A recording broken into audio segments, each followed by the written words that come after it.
Buenos días.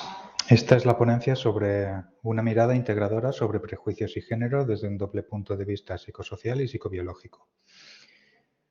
La mayoría de las investigaciones sobre discriminación de género se ha centrado casi exclusivamente en la discriminación contra las mujeres en roles y ocupaciones tradicionalmente masculinos. Este foco en las mujeres ha tenido su razón de ser. La discriminación por motivos de género ha sido un problema que las mujeres han acarreado tradicionalmente en entornos laborales. Este desequilibrio pone a las mujeres en cierta desventaja social y económica, teniendo en cuenta que los puestos mejor pagados y que gozan de mayor prestigio están ocupados mayoritariamente por hombres. Por lo tanto, el enfoque de la discriminación de género contra las mujeres y no contra los hombres tiene sentido desde un punto de vista histórico. Sin embargo, el hecho de que la discriminación siga afectando más a las mujeres que a los hombres no significa necesariamente que los hombres sean libres de sesgos de género. La mayoría de las teorías psicológicas acerca de las causas y las consecuencias de la discriminación de género no pretenden ser específicas de género y pueden ser empleadas como marco para entender en qué medida el sector masculino se haya también afectado. En caso de que existan patrones de discriminación contra los hombres, estos podrían ser de hecho explicados desde distintos modelos teóricos, pues abordan las mecánicas y dinámicas subyacentes de manera genérica. No obstante, aún no se sabe si pueden explicar las limitaciones potenciales que encuentran los hombres cuando buscan ingresar a los dominios tradicionalmente considerados como femeninos.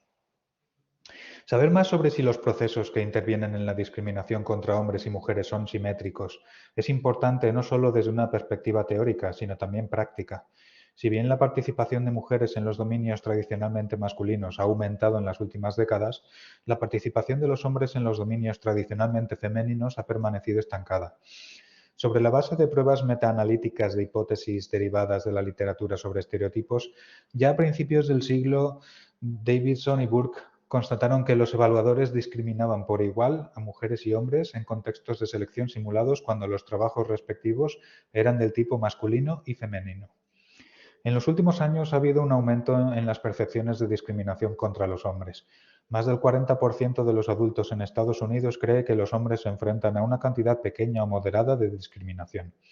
Si bien el porcentaje de hombres que alegan haber sufrido algún tipo de discriminación por su género sigue siendo muy inferior al de las mujeres, 22 frente al 42% respectivamente, muchos hombres creen que la discriminación va en aumento y es más frecuente hoy que en décadas pasadas.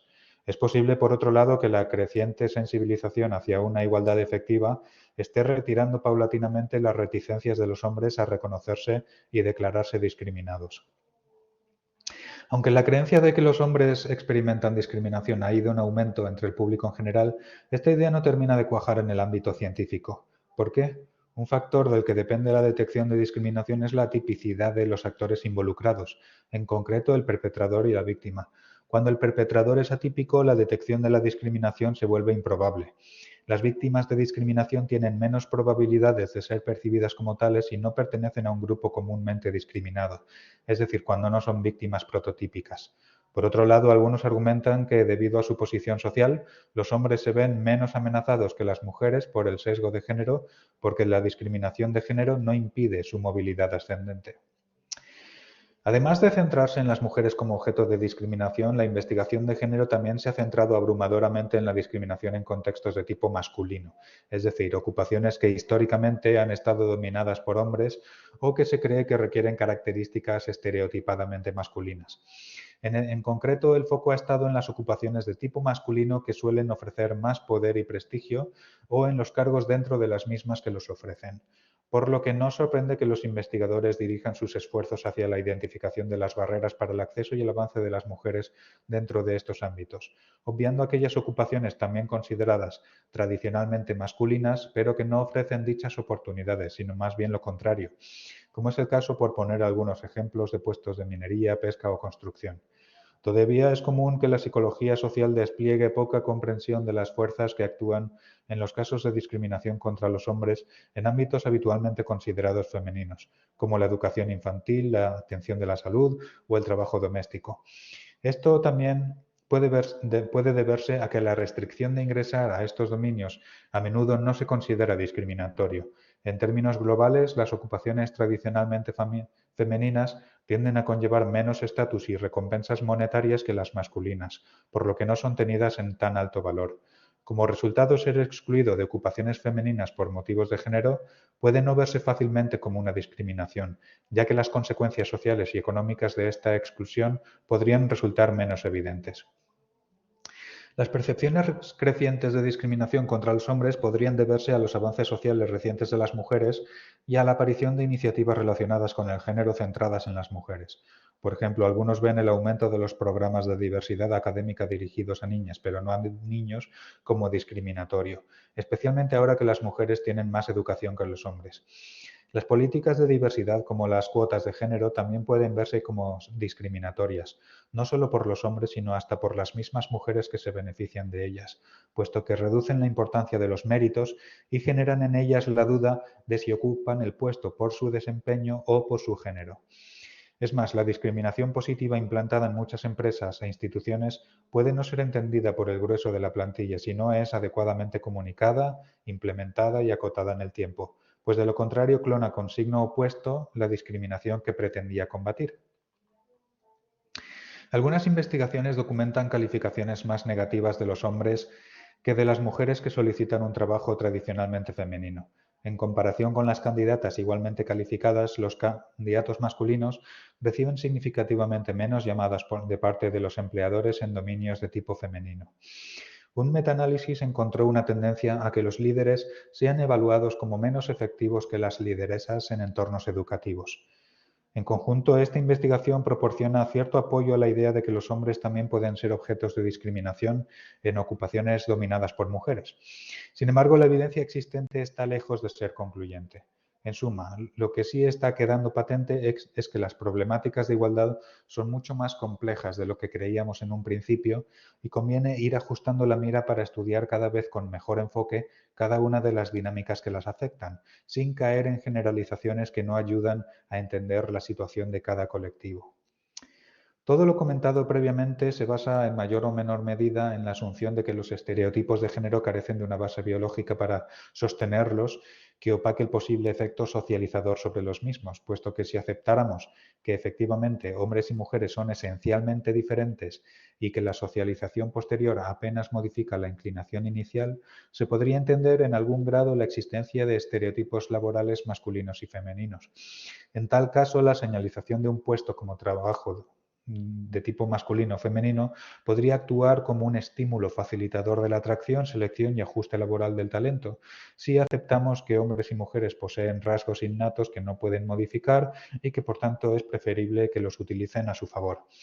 No obstante, según se apunta en recientes revisiones, no parece existir suficiente base biológica para los estereotipos de género. La división de roles de género en las sociedades de cazadores-recolectores parece ser más igualitaria de lo que se supone. Además, no existe una relación exacta entre hormonas concretas y comportamientos específicos. Una revisión de cientos de estudios sobre rendimiento cognitivo, personalidad, conductas sociales y bienestar psicológico revela más similitudes que diferencias entre hombres y mujeres. Elliot y colegas, en su metaanálisis de 3 décadas de estudio de diferencias sexuales en los cerebros de hombres y mujeres, concluyen que el sexo solo explica el 1% de estas y que no se puede sostener que el cerebro humano sea sexualmente dimorfo.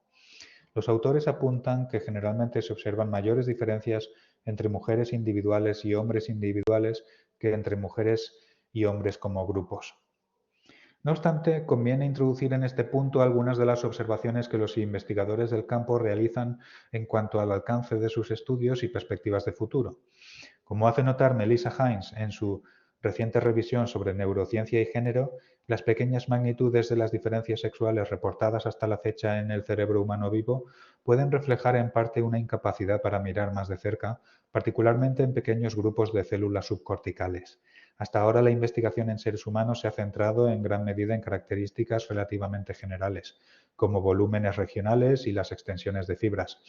Sin embargo, la investigación con animales ha encontrado que muchas características más sutiles, como los fenotipos neuroquímicos, la ramificación dendrítica y las densidades sinápticas, muestran diferencias sexuales. Estas microscópicas diferencias biológicas podrían estar causando diferencias comportamentales observables. En definitiva, lejos de tratarse de un debate cerrado, aún queda mucho por investigar para que nos hallemos próximos a conocer la respuesta a la pregunta de si el cerebro de hombres y mujeres es es esencialmente diferente y de si existe, por tanto, una base biológica para los estereotipos sexuales. Lo expuesto sobre la posible existencia de diferencias esenciales entre hombres y mujeres, de confirmarse, tampoco bastaría, no obstante, para justificar la existencia de los estereotipos y habría que examinar cómo cada uno de ellos se materializa en acciones y decisiones organizacionales.